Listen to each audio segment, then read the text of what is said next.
YLS news में आपका स्वागत है। कोविड-19 कोरोना वायरस से इस बार लोगों में डर नहीं, अनुभव ने बनाया ताकतवर। कोरोना मरीजों की संख्या में लगातार वृद्धि हो रही है। अब ये संख्या 1000 के पार पहुंच चुकी है। पूरे देश में कोरोना के 1010 मरीज इस समय एक्टिव हैं। कोविड से कम 6 लोगों की मौत, महाराष्ट्र में 3, केरल में 2 और कर्नाटक में 1 होने की भी खबर है।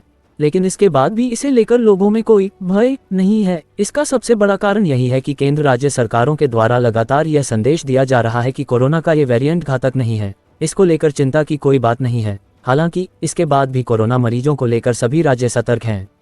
बढ़ते हैं आगे की खबर में।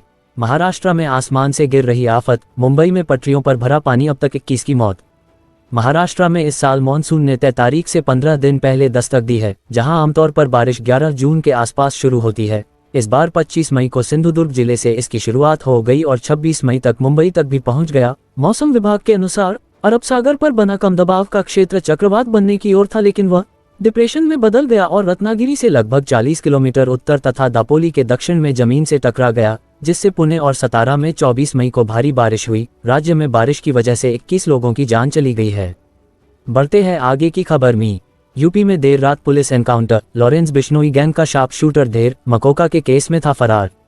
यूपीएसटीएफ की नोएडा यूनिट और दिल्ली पुलिस की स्पेशल सेल ने बुधवार देर रात लॉरेंस बिश्नोई गैंग के शार्प शूटर को मुठभेड़ में मार गिराया। मारे गए बदमाश की पहचान गाजियाबाद के लोनी निवासी नवीन कुमार के रूप में हुई है। मुठभेड़ में एसटीएफ का एक जवान और दिल्ली स्पेशल सेल का एक सिपाही भी घायल हुआ है। बदमाश पर यूपी और दिल्ली में 20 से ज्यादा मुकदमे दर्ज थे और वह दिल्ली में मकोका के केस में वांछित था। पुलिस के मुताबिक रात करीब 11 बजे कोतवाली इलाके में हुई मुठभेड़ में एक बदमाश को गोली लगी, जिसे अस्पताल ले जाया गया, जहां डॉक्टरों ने उसे मृत घोषित कर दिया।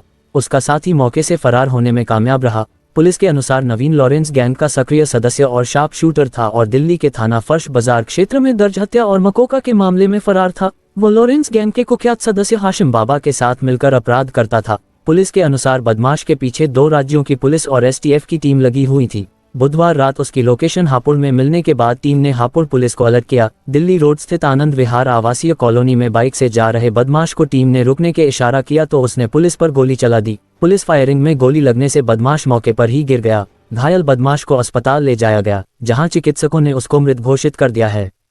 बढ़ते हैं आगे की खबर में। पटना में आज पीएम मोदी का 5 किलोमीटर लंबा रोड शो, बीजेपी कार्यालय तक 25 संगठन करेंगे प्रधानमंत्री का स्वागत। पीएम मोदी बिहार के 2 दिवसीय दौरे पर गुरुवार को राजधानी पटना पहुंचेंगे। पीएम अपने इस दौरे पर 50,000 करोड़ रुपए से अधिक की विकास योजनाओं का उद्घाटन और शिलान्यास करेंगे। उनके स्वागत के लिए पटना सज धज कर तैयार है। 25 से अधिक सामाजिक संगठन प्रधानमंत्री नरेंद्र मोदी का स्वागत पटना में करेंगे। सुरक्षा एजेंसियां भी पूरी तरह चौकस है।